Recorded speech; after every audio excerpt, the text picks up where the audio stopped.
Good morning, everybody. PJ Riley, Competition Archery Media, out here at the TRU Ball Pro-Am, London, Kentucky, day one, and we are out here on the infamous POWERLINE, as you can see.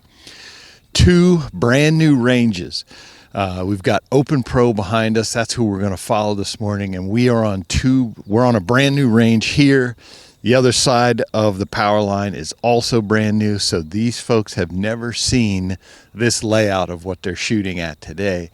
And what I can tell you is, compared to the other side of the POWERLINE where they have typically shot, this is way more steep. A lot more terrain features here. On this side of the POWERLINE, they're shooting downhill, so just going to be a whole new look for these archers. We're going to follow along with a couple of the groups. Open Pro, let's get to the action. Okay, so Hamskea on the range. Want to make sure that we recognize our sponsor Hamskea for allowing us to do this. Open Pro. Looking here at Ryan Jeffries, Levi Morgan, Brady Myers, Michael Huff. And we're shooting at the Grazing doe. And this one, unique on the POWERLINE. We got a nice sun spot, the sunlight coming through the trees, lighting up this target. They can see this one fine, Talk about the POWERLINE. They talk about being able to see. No problem seeing this one, which is why we have a target cam on it, so that you all can see as well.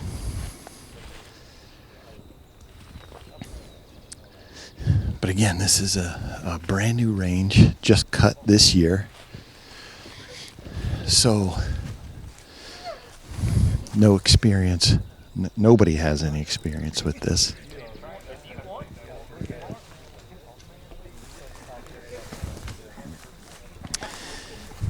I got to shoot in the team shoot yesterday, and man, if you've heard the stories about visibility being a problem on the POWERLINE, man, it's brutal. It can be brutal. Not so bad right now. It could happen. We were shooting late afternoon yesterday, so sun was much higher in the sky. But this Grazing doe really stands out. So it's kind of a cool shot though, because there's a fallen tree in front of the target, and the root ball, there's kind of a notch cut in the root ball, and they're shooting through that notch at this target. Kind of a cool shot. Ryan Jeffries here.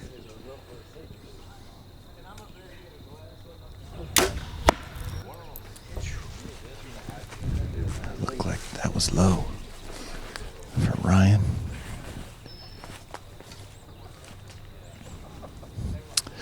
Michael Huff up next here. So one thing I am noticing is their footing. So right now we're on a downslope right to left. So they are having to work the ground to get their feet in a comfortable position.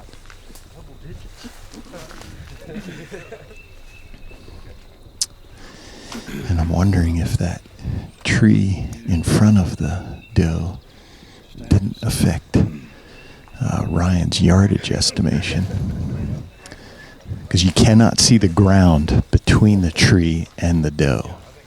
It's totally blocked.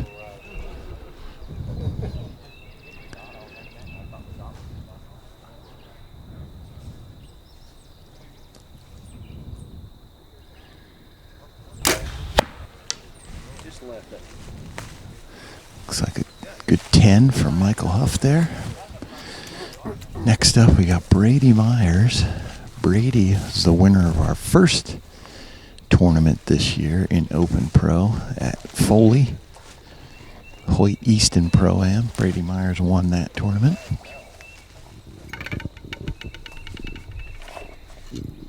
That was his first ever ASA win in the pro class.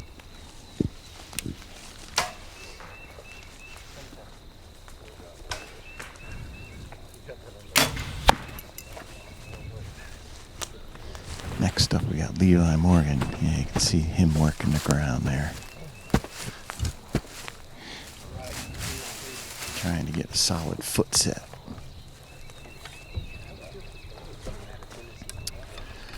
And Levi, of course, won our last tournament in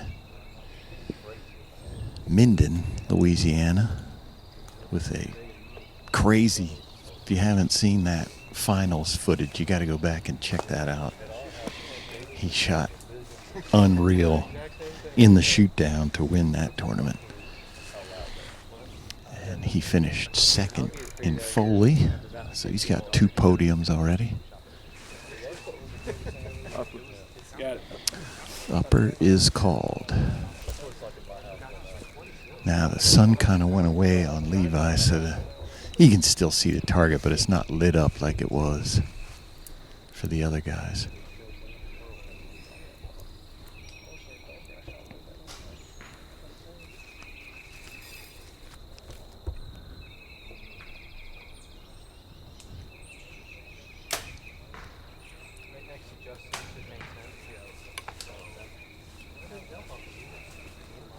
Yeah, well, we got that double pack.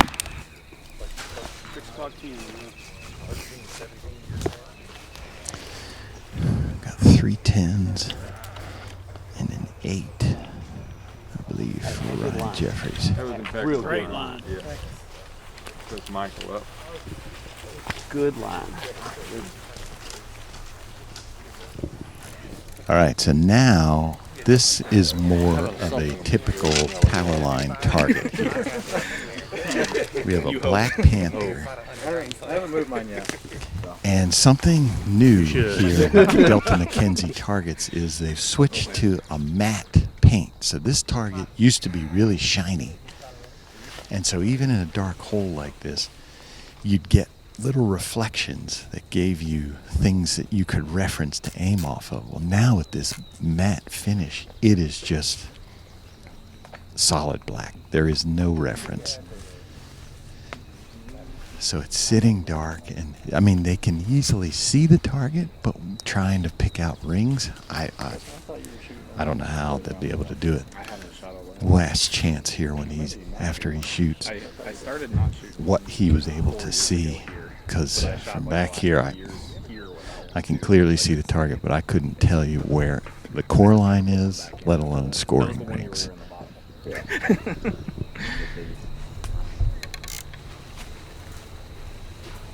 I used to shoot a line. And in yesterday in shooting, so you'll see the background behind this target here. Like targets like the hyena that were brown, they were actually even harder to see because they just totally blended in.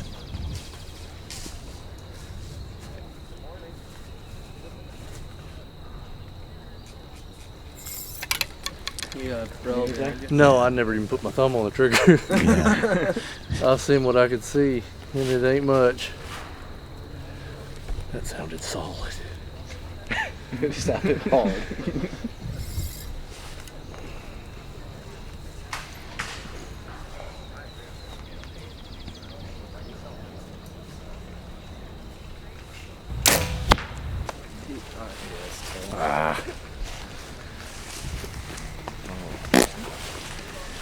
Justin Martin up next. I don't know.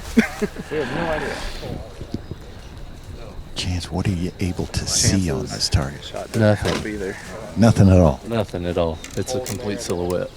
It's a new flat black paint they're using. You can't see any muscle definition.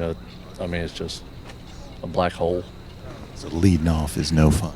No, no. I drew back the first time just to see what I could see through my scope, and I could see anything. So the second time I tried to just go off of where the leg connects to the body and for left and right, and it just didn't work out good. What'd you hit? An 8 high. Gotcha. The upper and hit high. Gotcha. All right, so there you have it. Yeah, it's... So now, at least Justin Martin has Chance's arrow to use as some kind of reference. But that paint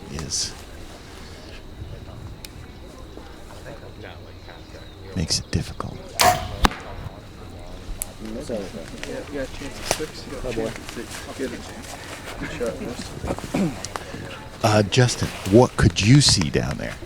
About the same thing Chance could see. I could see where Chance's arrow was. It helps me because I don't have a lens. So, like, I don't have the glares, and I can see a little bit better, but even without a lens this morning, you can't see anything down there. It's ridiculous. So you were just referencing the silhouette and where his arrow is. Basically just the silhouette. I could see Chance's arrow, and I knew I needed to be, so much low right of that, but that was about it. All right. Thanks, Justin. I'm going upper. So now we have Chris Hammond at the stake here. So yeah, as each archer shoots, there's more references to use. But that paint is the talk of the weekend here, so I've heard.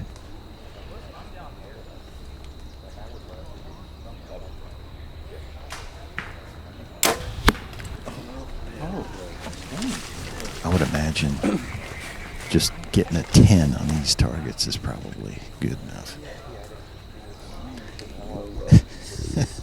Justin says yes. All right, Glenn Boardwell up on the stake here. So that this paint that we're talking about, the biggest ones it's going to be on is this panther. There's a boar that is black. The blessbuck. They're the ones that are going to be the biggest problems created by this matte finish, those black targets. Because they don't have any, there's no other colors coming in that they can use as reference. Unlike the doe that we shot already, if that were, it was tan to begin with, but you got the white that you can use. Turkeys, you got white. Javelina, you got white.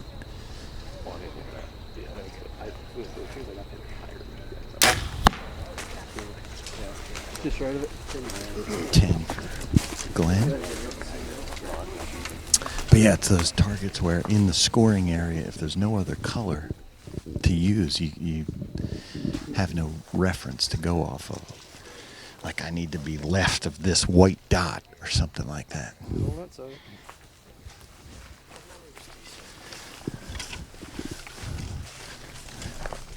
So we'll get a good up close look at this panther.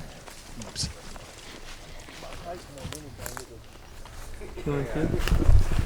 Yeah. Yep.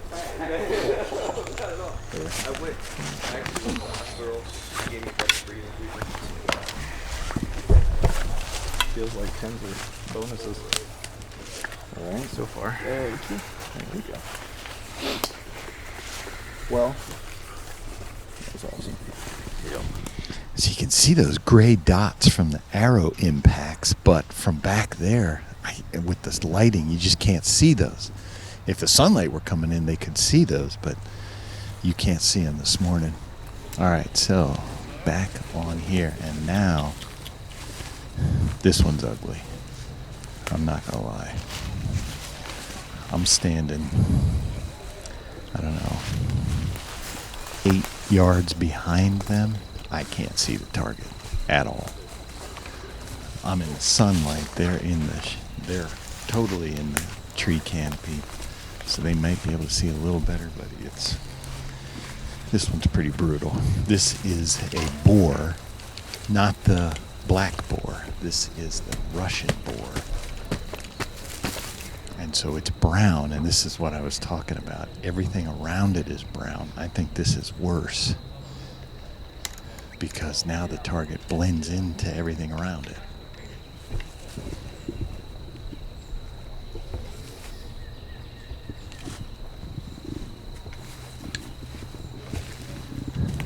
Obviously, we have Dan McCarthy up first on the stake here. He is our leader in Shooter of the Year for this division, Open Pro.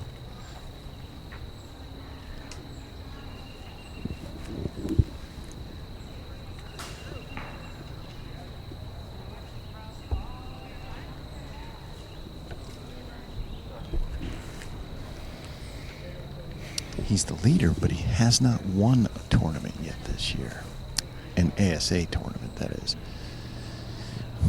Came into the last one with the lead. You know, the shooter of the year score is based only on what they do here on the range. It's not in the shoot-down finals. So let's watch Dan shoot here.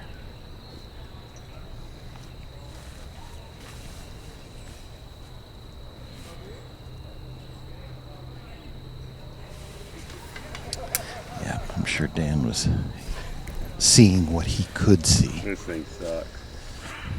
Leading off on this can't be easy. That's bad. It's horrible. Like, I couldn't even tell it was a pig. I don't know if you could hear that, but Dan said he couldn't even tell if it was a pig.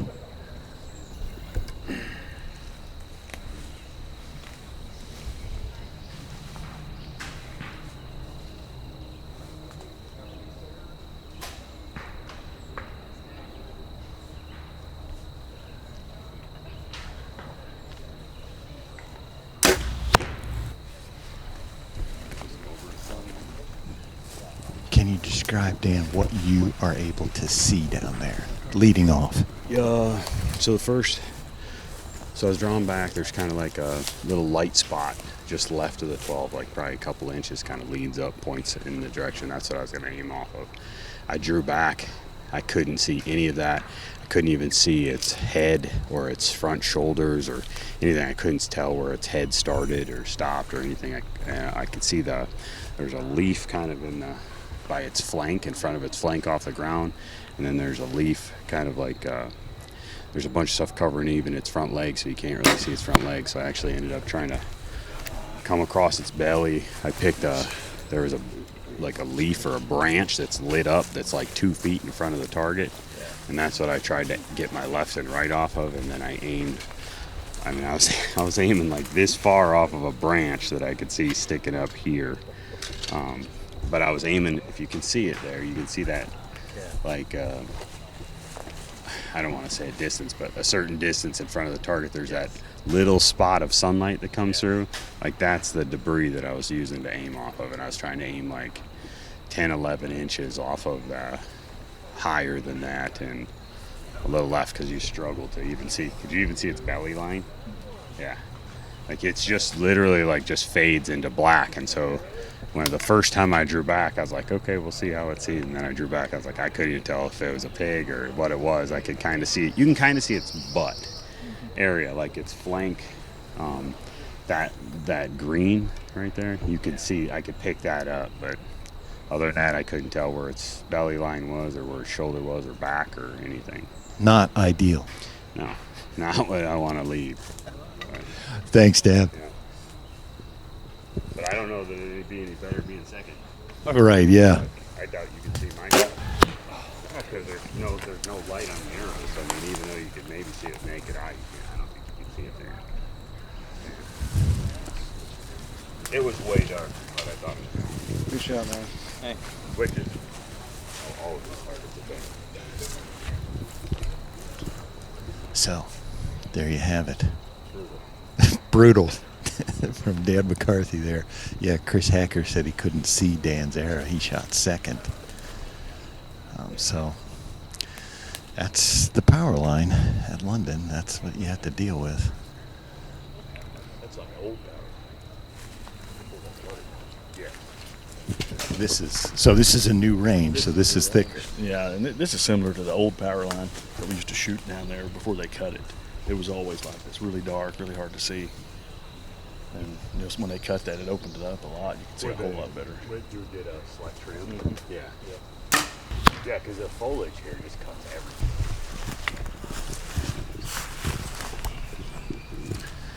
Got him. So Yeah. after 5, Dan -2, Chris Hacker even. Jason Goins is +2, and Kirk is -9. All right. Thanks, sir. So there you go. 2 12s there on this target. This was that sunspot that I was trying to aim off of. Yeah. There was a couple little things like that you could use to get your left and right off. It's not ideal.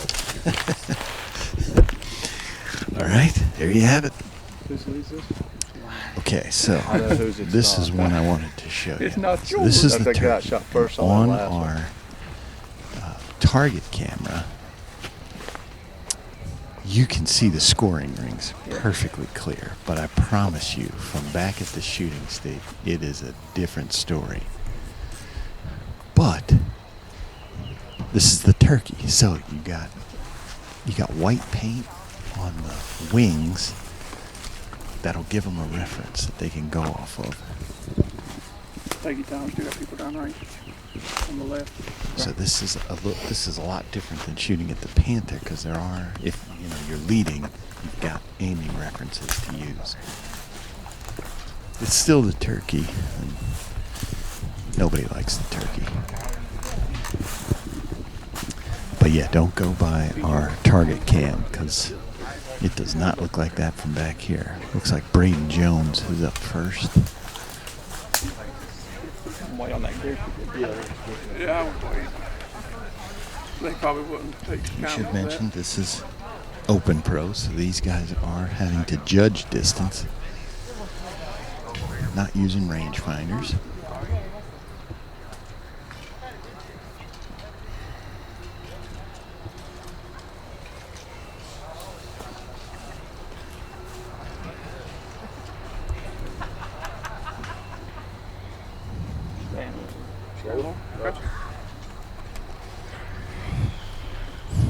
So Braden on that one called lower because he normally always shoots uppers. So I'm guessing he told his group ahead of time, hey, unless I say something, I'm shooting uppers.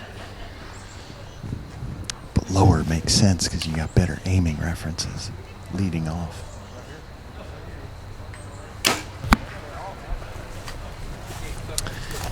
Jason Bennett says looks like a 10.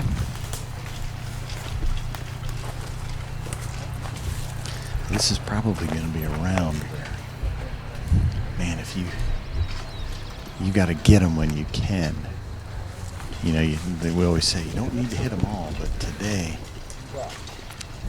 I think the ones that you can get is going to be, they're going to be fewer than the ones where you want to play it safe. What is up to you when we get done? At least 2 farms in Polk County. Yeah. Michael Shore. Nice. Yeah. 43 miles from you. What? 43 from me. Yeah. Michael Shore on the stake here.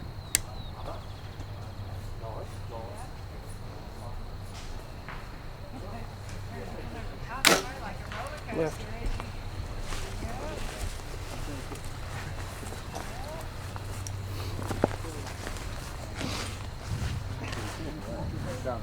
Jason Bennett up next.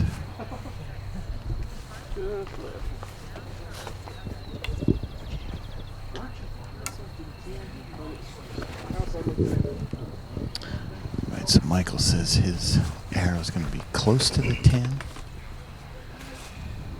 but he says it's on the outside looking in. 8 for Michael Shore. He says there. Now check out Jason Bennett there, shooting a PSE Mach 34, a carbon, mostly what people consider a hunting bow. But carbon bows in particular, we don't see many of them out here.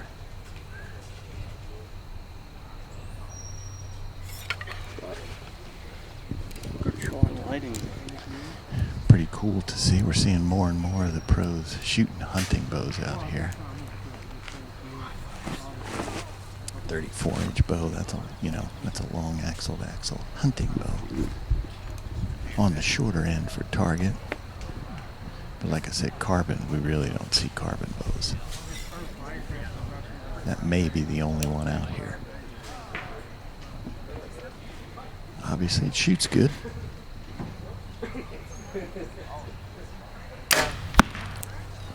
Just left of the 12. Good shot. Just left of the 12. Got a 10. Good shot. Stephen Altizer up next here.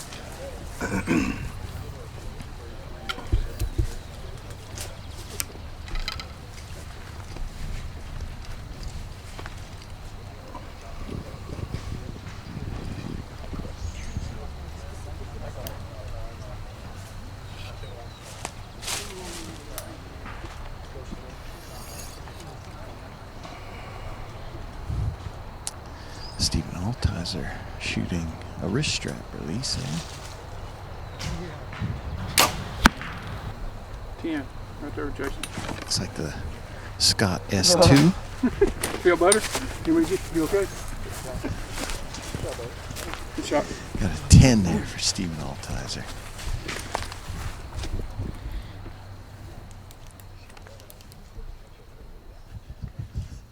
Are we making you nervous?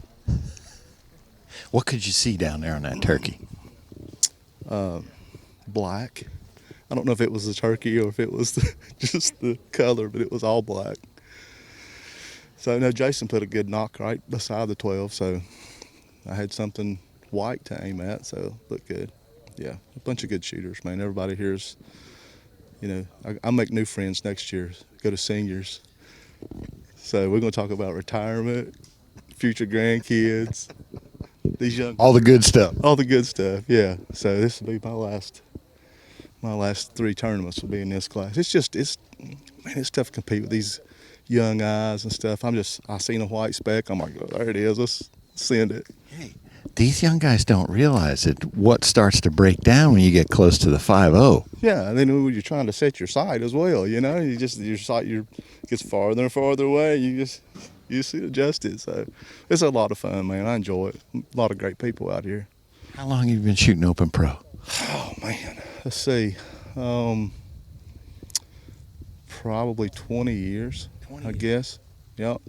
Took 2 years off, started selling cars, came back, shot 1 tournament, semi-pro, won it, and didn't shoot another. But I came back to, I took a 2-year break and then came back, won out of semi-pro. That's when, who was it beat me for shooter of the year? Justin Bethel beat me for shooter of the year. And then came back to the pro class, and I've been here ever since. But it's fun, man. A lot of great guys, a lot of, you know. So, yeah, it's a lot of fun. Seems like the class is growing. I don't know how many we've got, but it's a full range. Yeah, definitely a full range, yeah. So, yeah, good time. New ranges. Dude, they've done a lot of work. I mean, they put a lot of work into London to make it shooter-friendly, you know. So you've shot London a long time, so coming to a new range, does that make a difference? Well, when we first had London, the stakes were more out here. And so now they have moved the stakes more inside the woods. So it's not as bad as it used to be. The people who complained about it was when we first just had lanes long enough that the stakes were out in the grass. But now, you know, they've primarily moved them up. You can look down through there. I mean, everybody's inside the woods quite a way, so it helps. It's still dark, you know. But you know what you're getting when you come here. You know what they're going to do. So especially you put Scott Parrott in there, it's going to be something crazy. You just know it's coming. You don't know when, but it's coming. You know. All right, Steven. Thanks. Appreciate your time. Thank you very much. All right. So back here, this is an interesting shot at the Impala. Walking up and down the range, I believe this is the shortest target. These guys are judging, so I'm not going to talk numbers, but I think this is the shortest target from what I saw. But where they have to stand, you can see Chase Herndon up there on the stake trying to get his footing. It's a funky spot. This is what Scott Parrott does, tries to play with different things. So the footing's not great. It's an Impala is what they're shooting at. There's multiple trees on the path to the deer that he has to shoot through. You know, there's a clear lane to the vitals, but it's definitely a narrow lane. There's one tree that's close and then another one that's closer to the target. One's on the right side, one's on the left, so he's got to snake them through there. But I'm sure he can see this one. Pretty good. Because it's Impala, it's fairly close. The lighting is good. So what Scott Parrott, tournament director, does is play with other things. There you see Danny looking at his footing. There's like a tree, big tree root. That's right where the stake is, so it's just got him a little off balance while they're at full draw. This is Danny Evans.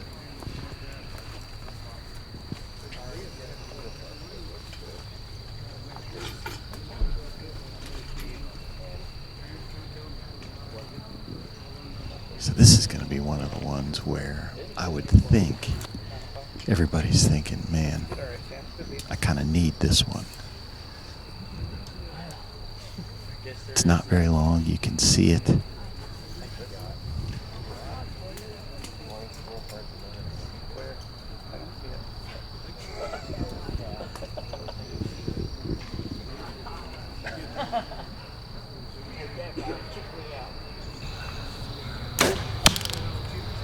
That's when you hit him. There.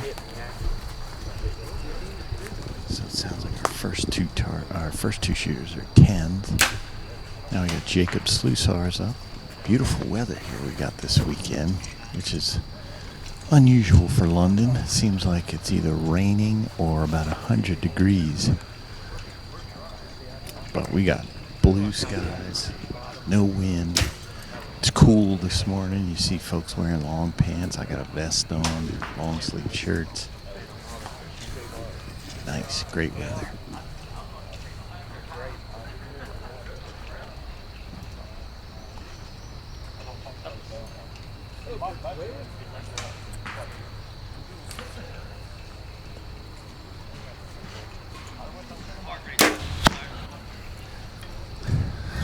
So, apparently Jacob called upper on that. We got Brian Volkerson up now.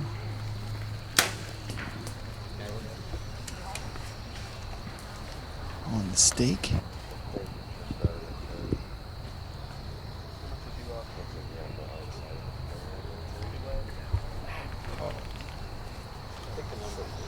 I always need that. I mean, I hit right where the pin was. Tune in to the finals Saturday. We're going to start pro pressure point shoot downs at 3:45 p.m. That's going to start on the Competition Archery Media YouTube and Facebook channels. I'll shut up here for a second. Yep.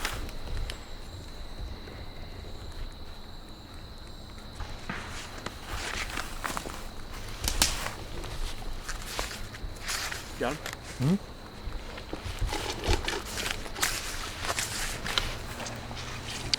Looks like we had 3 10s and an 8 on that Impala target.